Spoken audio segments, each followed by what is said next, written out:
Hello, welcome back to my channel. My name is Lee, and today I want to show you guys some updates in my traveler's notebook. Now, if you saw my last video, I ditched my A5 6-ring binder, and I have fully committed, heart and soul, to the traveler notebook system. So with that, I wanted to add some upgrades to it just to make it a little bit nicer and more personalized.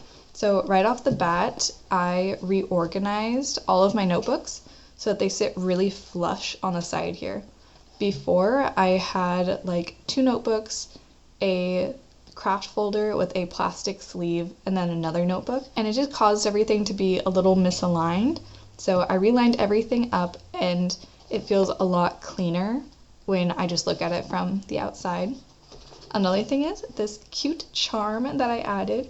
So this is actually a amethyst pendant from a necklace I used to wear almost every day in college. I really wanted to add a fun charm, and I was looking at some from the craft store, but I was like, man, I don't want to spend money. I bet I have something in my jewelry box, like a random old earring or something like that. And I came across this, and I was like, how perfect. This totally fits the vibe. It's sentimental, it's cute. I love it. And it adds a really nice weight to the leather, or to the rubber band also. And so it usually sits just at the bottom there while I'm writing, so it doesn't get in the way at all. And it just feels a bit more personalized. So I added that charm, which I love. And another thing I added is this canvas pouch in the back here. I'm gonna be honest with you guys, I cringed so hard when I first opened this up because the texture, it's not like a canvas like you think, like a cotton canvas bag, you know, where it's like soft, like a little rough, has a nice texture. This is like plastic coated cardboard, like cardstock paper. Like, do you hear that? No, I hate it. So when I first opened this up, I hated it. But they're sold out on the Travelers Company website, and I got this off of Amazon. It was like $10, so I figured whatever, it works, it fulfills the purpose. And it's not like this is the main focal point of my planner, like the notebooks are the stars. This is just in the back, so I can live with it for now. But it does have some nice pockets on it. I've got some stickers in here. I've got some little random bits of paper. I have some washi tape that I have on like a old sticker sheet there. And then in here I've got even more bits of paper, stickers, quotes. Like these are dictionary papers that I tore out of an old dictionary I got from the thrift store. And I use those for backgrounds all the time in my journal spreads. And then in this front envelope pocket is the star of the show. So first off, I have all these dot stickers from Cloth and Paper, which I love these. I want to use them more, but I kind of hoard them a little bit. But these are what I'm really focusing on. So I got 2 of these little washi notebooks off of Amazon. They've got all these washi stickers of like botanicals in them. And this one I really like. I'm still working through. This one, I ripped the cover off and I just took out the sheets.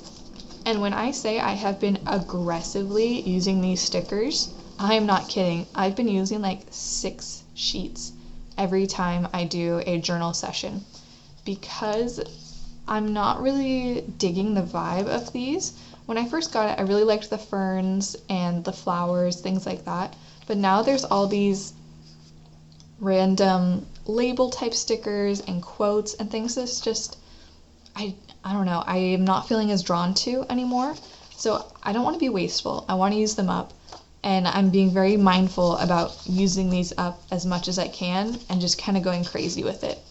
I do have in the back here, this is the back of one of these sheets. I took the border off of it. And whenever there's stickers I do really like and I want to hold on to for spreads that I want to be more mindful about, like in my book journal or in my regular journal when I am being more intentional, I'm not just going crazy with stickers. The ones I really liked I put on here. I can save them for later. And that has really helped me use up the sheet because there'll be a couple stickers that I like, but I don't want to save the whole sheet, so I'll just take those stickers I like off, use up the ones I don't, and then get rid of it. So that has been working very well. And I'll show you guys an example of what I mean when I say aggressively stickering. In the back here, I have, it's kind of similar to a reporter's like memo pad with all these washi stickers. And same thing, I want to use it up. I don't like having it in my pencil pouch anymore. It's just kind of bulky. So I aggressively stickered the whole back cover.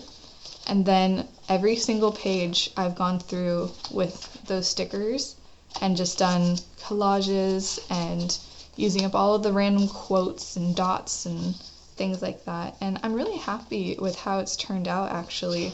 It's really fun, and it's really freeing also to not be too precious with your stickers.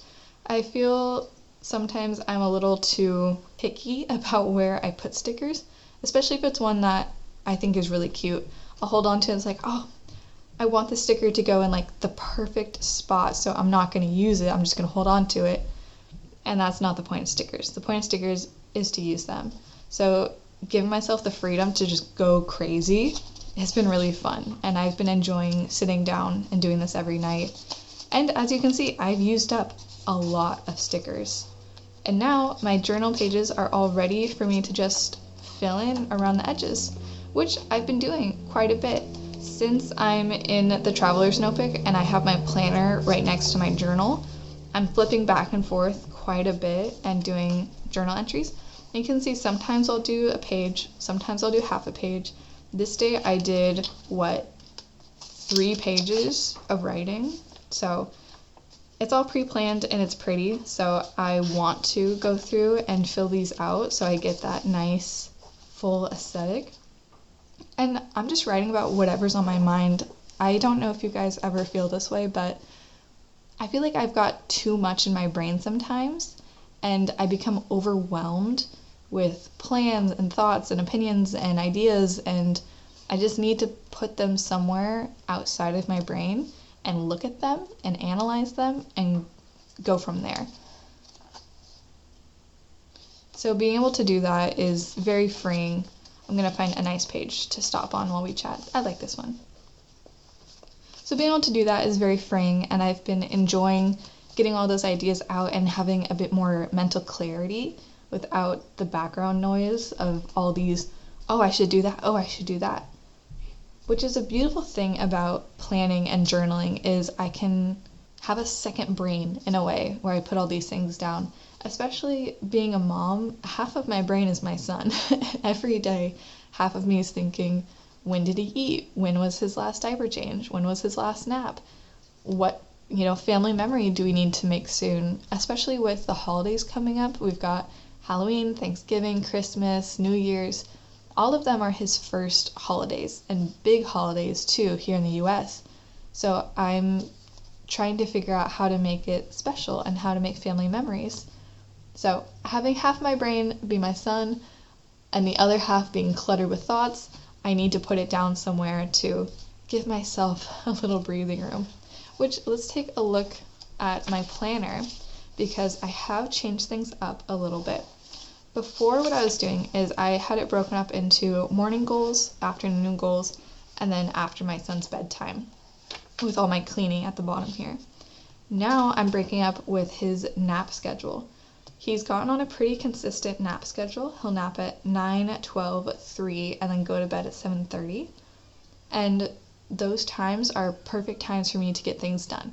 When he's awake, he's my everything. I'm playing with him, I'm hanging out with him, or if I'm doing something, it's something I can do on the floor with him. So we'll be in the living room playing, and I'll have the laundry out, and I'll be folding laundry while he's right next to me.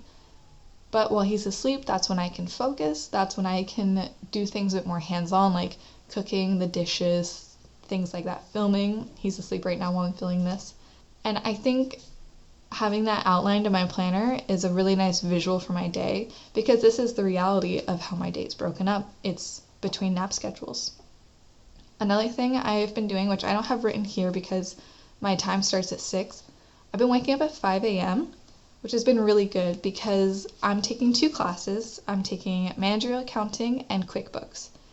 managerial accounting is very heavy. It's a lot of thinking power, and an hour-long nap is the most my son will nap. So when it comes time to sit down and do my notes or do my homework, I'll get like 15-20 minutes in, I'll start to get the flow and the focus going, and then my son wakes up and my concentration's broken. And that's just very frustrating, because then when I go back during his next nap, I'm like, okay, where was I? What was I learning? And I lost that flow state in a way. So waking up at 5, that gives me a solid hour and a half, 2 hours before he wakes up around 6:37. And that way I have some uninterrupted time alone in the quiet of the morning to just focus on school. And that's been really good. Now with that, I do need to go to bed earlier, so when he goes to sleep, I'm trying to put him down for bed, immediately clean up the house and get it reset for the next day, because nobody likes to wake up to a dirty house, and I notice that when I wake up to a clean house with no dishes, no clutter, I'm in a better mood and it's easier for me to focus on whatever I'm doing. And so I'll clean up the house and then go and brush my teeth, take a shower, get ready for bed. I want to try to be in bed by 8:30, take 30 minutes to read my book, and then hopefully fall asleep by 9, so I get a full night's sleep. Now, my son does still get up 2 to 3 times at night to feed. We're working on his nighttime weaning, but we're not there yet. So my sleep is still broken, but we're getting there, so it's really important that I get to bed early, especially if I'm going to get up early. But that's been working out well for me so far. I just have to stick to it. But this is going to be a very busy week. I have my assignments for my 2 classes already lined up. I forgot to write it down, I need to, but tonight I'm going out with my sister and her girlfriends to celebrate her birthday, which is the first time I've been out alone, just me, since my son was born. I've gone out with my fiance and left our baby with his grandma, but just having a girls' night, I haven't had that in a while, so I'm kind of excited, kind of nervous, because I'm always there to say goodnight to my son, and like, I'm a little sad to think about not being there to say goodnight to him. So that's just me being a clingy mom, and I'll get over it, but it will be good for me to have a girls' night, and I think it'll be good for my fiance too, to have a night with just him and our son, because he works all day, so he doesn't get to hang out with him all day like I do. And the next night we're going out with my family to celebrate my sister's birthday. So tonight's girls' night, next night is family dinner night, and then this weekend we're doing pumpkin patch with my fiance's side of the family. So we have to carve pumpkins beforehand, because I'm 100% gonna be that cheesy mom that puts her baby in a pumpkin. I want the cute pumpkin baby photo like I've been seeing all over Instagram. I have a little pumpkin hat that I'm gonna put on him, and it's gonna be adorable. My sister-in-law wants to do it too, so I'm gonna get 2 pumpkins, one for my nephew and one for my son, and we're gonna tease them about it when they're teenagers. It's gonna be beautiful. But these are the types of family memories and things like that pile up in my brain, and I need to write down on paper so I can get to them accordingly. But I've really been enjoying this setup. I'm excited to get my Sterling Ink Common Planner. I think this is going to work really well for my 2025 setup, especially having all of my planners in one book.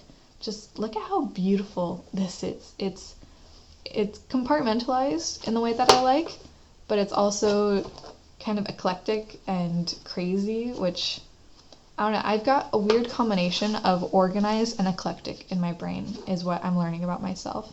But that is all for today. I hope you have enjoyed. Feel free to like and subscribe for more, and I'll see you in the next one. Bye!